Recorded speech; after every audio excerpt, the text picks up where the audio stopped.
Point de symbole, effectivement. La notion de symbole est un peu facile pour faire passer toutes les notions de spiritualité, notamment dans la Torah. La Chassidoute nous révèle la réalité concrète des choses, l'aspect profond de ce qui est provoqué lorsqu'on fait une mitzvah, ce qu'on attire comme dévoilement de Dieu dans le monde, et inversement, Dieu en préserve, chas shalom, lorsque le juif transgresse une mitzvah, lorsqu'il fait une avera. Il ne s'agit pas simplement d'un effet psychologique de la transgression qui résulte de la transgression de la volonté de Dieu, mais véritablement un phénomène concret qui se déclenche au niveau de sa neshama et au niveau du monde. C'est ce que nous allons étudier aujourd'hui dans la quatrième partie du chapitre 6 à la page 20, pardon, 21 à la première ligne. Et là, chez Aklipot, les matamizu. Le monde des clipotes, des écorces. Donc, rappelez-vous que ce soit le domaine de l'interdit, les trois clipotes impures, les trois écorces impures, ou bien même klipat noga, qui correspond au domaine du monde matériel neutre, mais qui n'est pas connecté à la volonté de Dieu, qui n'est pas soumis à la volonté de Dieu.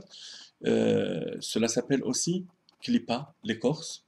Alors tout ce monde des clipotes, qui est le sujet de ce sixième chapitre du Tanya, ce monde se subdivise en deux. Hamadrega atartona, hi shalosh klipot hatmeot veraot leganre, ve'en bahem tov klal.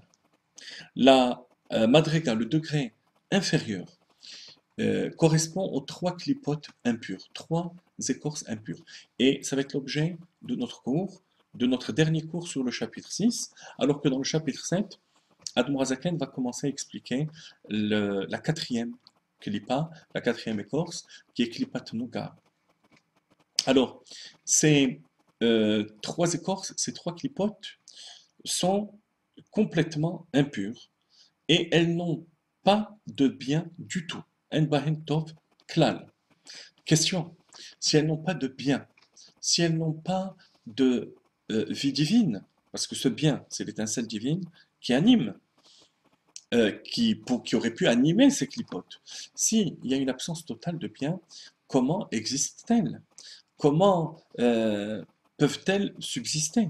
Puisque en od milevado, il n'y a rien d'autre que Dieu, comme la Gemara dit dans Sanhedrin, en od milevado afilu ma'asek shafim, même les forces occultes, les forces impures qu'il y a dans le monde, elles aussi proviennent de Dieu, de la vie divine, qui les anime en quelque sorte. Alors comment est-ce qu'on peut dire, comment est-ce qu'Admorazaken peut dire En bahen tov klal, elles n'ont pas de bien du tout? Réponse, elles n'ont pas de bien du tout dans leurs sensations elles-mêmes. Elles ne ressentent pas l'étincelle qui se trouve, rappelez-vous, le dernier cours, qui se trouve en galoute, en exil chez elles, chez ces clipotes. Cette étincelle est complètement voilée et cachée, à tel point que ces trois clipotes, ces trois forces du mal, ne ressentent aucune vie divine. Donc, la réponse, c'est qu'en fait, il y a une étincelle divine, mais qui est complètement cachée. C'est la signification de En Bahem Tov Klal. Il n'y a pas de bien du tout chez elles, Behar Gashatan, dans leurs sensations. Mais dans l'absolu, elles aussi n'existent que par la vie divine qui s'y trouve. Bifrinat Galut en exil. Venikreu bemerkevet Yechezken, Ruach Sahara, Ve'anan Gadol, Vegomer. Et dans le char céleste, vous savez que le char céleste de la prophétie de Yechezkel, qu'on lit dans la Haftarah de Shavuot, le prophète Ézéchiel voit l'ensemble de l'organisation de l'univers. Lorsque je dis l'univers, l'ensemble de l'enchaînement des mondes. Et il voit aussi trois forces qu'il décrit comme étant Ruach Sahara, un vent tempétueux, Ve'anan Gadol et une grande nuée, Ve'esh mitlakachat, et un feu dévorant. Ça correspond aux trois clipotes. Vous avez remarqué d'ailleurs que ça correspond aux trois fondements de la matière, qui sont le vent, l'air, qui correspond à l'air. Anan Gadol, la nuée, c'est l'eau, et le feu, bien sûr, Eshmi Zakarat, le feu. Le quatrième fondement, qui est la poussière, hein, n'est-ce pas? Le feu, l'air, l'eau et la poussière sont les quatre fondements de la matière, comme Maïmonide le développe dans Ilchot Yesodei HaTorah. Le quatrième fondement, qui est la poussière, n'est pas cité parmi les clipotes parce qu'il fait partie des trois. Il est inclus dans les trois autres. Prenez l'exemple de l'eau, par exemple. L'eau, lorsqu'on la fait bouillir, il y a les vapeurs d'eau qui montent, donc l'air, l'eau. Le feu, c'est donc la chaleur. La poussière, le calcaire qui reste, c'est la poussière, était contenu dans l'eau. Donc c'est pour ça que ce n'est pas cité parmi les clipotes et que ce n'est pas une clipa à part entière. Bien entendu, il faut préciser que lorsqu'Ézéchiel voit ces trois forces, au niveau, il les voit, elles ne sont pas du tout impures. Ça fait partie du char céleste qui est kadosh, qui est saint. Mais ça va être à l'origine, de l'origine, de l'origine, de l'origine, du mal en bas. ומהן נשפעות ונמשכות נפשות כל אומות עובדי גילולים וקיום גופם. Et c'est de ces trois clipotes, de ces trois forces du mal, que va découler, que va dériver toutes les créatures de ce monde. Rappelez-vous qu'il y a le monde des clipotes. Que ce soit au niveau de l'homme, le Médaber, au niveau de l'animal, le Baal Chai, au niveau du Tsomeach, le végétal, et ça s'arrête là. Il n'y a pas de monde minéral dans les clipotes, parce qu'effectivement, dans le monde minéral, il n'y a rien qui ne soit tamé, qui ne soit impur par nature. L'eau, la poussière, tout le monde inerte ne peut pas comporter d'interdit en soi, à moins que ce soit par l'action de l'homme, par l'idolâtrie. Hein, quelqu'un qui va idolâtrer une statue en pierre, elle va devenir aussi tméa, impure. Mais dans le monde minéral, par nature, il n'y a pas d'interdit. Alors commençons par l'homme. Les nations idolâtres, que ce soit leur âme ou leur corps, proviennent de ces trois clipotes impures. Et comme le Balatania le dit dans le chapitre Aleph, même si ces nations idolâtres font du bien, et elles ne le feront que pour s'enorgueillir, que pour leur profit personnel. Donc, ça vient des clipotes, des forces du mal. Et de même,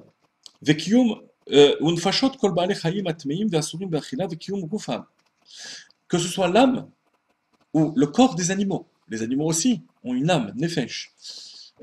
Si ils sont interdits, comme le porc, les oiseaux impurs, les volailles impures, tout ça recevra aussi sa vie des trois clipotes hatmeot, les trois écorces impures.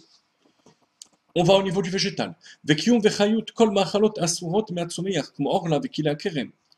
Tout ce qui est interdit par nature, du blé et du raisin qui pousseraient par lui-même, par les graines qui sont répandues dans la terre, ou bien les 3 premières années, la orla, ce sont les fruits qui poussent les 3 premières années, ils sont interdits. Pourquoi? Parce qu'ils reçoivent leur vie, les 3 premières années, de ces 3 clipotes. D'ailleurs, vous remarquez la correspondance du chiffre 3, chaque année, une autre clipa, jusqu'à la 3e année. Ensuite, ils deviennent permis dans certaines conditions. Ainsi que l'Etzraïm le rapporte. Et qu'est-ce qu'il nous reste? Puisqu'on a dit qu'au niveau du monde minéral, il n'y a pas de clipote, il n'y a pas de vie de la clipa, de l'écorce. Il nous reste ce qui est essentiel pour nous, penser parole action, des interdits de la Torah.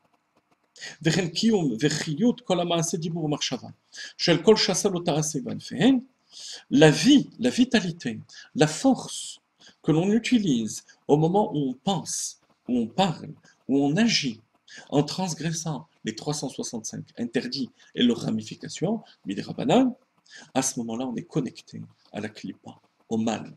Alors voilà ce que je voulais vous transmettre à travers cette fin de chapitre. Lorsque nos rachamim disent, nos sages disent, Avera goreret avera. Une transgression entraîne une autre. Ou bien, Adam et Tamet atzmo milemata. Lorsque une personne se rend impure, se souille par en bas, on le souille par en haut. C'est la connexion. C'est pas un symbole. C'est véritablement sa vie qui devient une vie de Toum'a, de souillure. Parce qu'il s'est connecté à ce monde des écorces. Et bien sûr, on ne va pas terminer sur une note négative. On va faire la remarque, la hagara, sur le côté. Im heyot betocho eser sfirot de Asiya de Kedusha. Adam Razaken rapporte cette petite remarque pour nous expliquer que dans ce monde qui est rempli de clipotes d'écorce, s'y trouvent les 10 sphirotes du monde de Asiya, de l'action. Dans ces 10 sphirotes de Asiya, il y a les 10 sphirotes du monde de la formation. Dans ces sphirotes, il y aura les 10 sphirotes du monde de Bria, le monde de la création. Dans lesquels il y aura les 10 sphirotes du monde le plus haut, le monde de l'émanation. Dans lesquels réside la lumière infinie de Dieu. Donc, même dans ce monde de clipontes, d'écorce, l'infini de Dieu remplit ce monde en passant par les 10 sphirotes, les 10 attributs des 4 mondes, Atzilut, Bria, Yitzhak, comme ça signifie quoi? Ça signifie que tout en étant dans le monde des clipotes, des écorces, de la superficialité, du mal, de cette connexion avec le mal, chaque personne peut d'un instant à l'autre passer d'une extrême à l'autre, de Racha Gamour à Tzadik Gamour, tout en étant dans le monde de l'impureté. C'est la force de ce monde-là, la force de Teshuvah. Le passage des 3 clipotes à Or Sof, à la limite, à la lumière infinie de Dieu. Et bien sûr, tout va dépendre de notre prise de conscience, qu'il ne s'agit pas là de symboles. Tant qu'on est attaché aux clipotes, on reçoit cette vie impure qui ne correspond pas aux Juifs. Et lorsque on fait Teshuvah et qu'on décide de se reconnecter à la Kedusha, immédiatement, puisque la lumière infinie de Dieu se trouve ici-bas, on est connecté.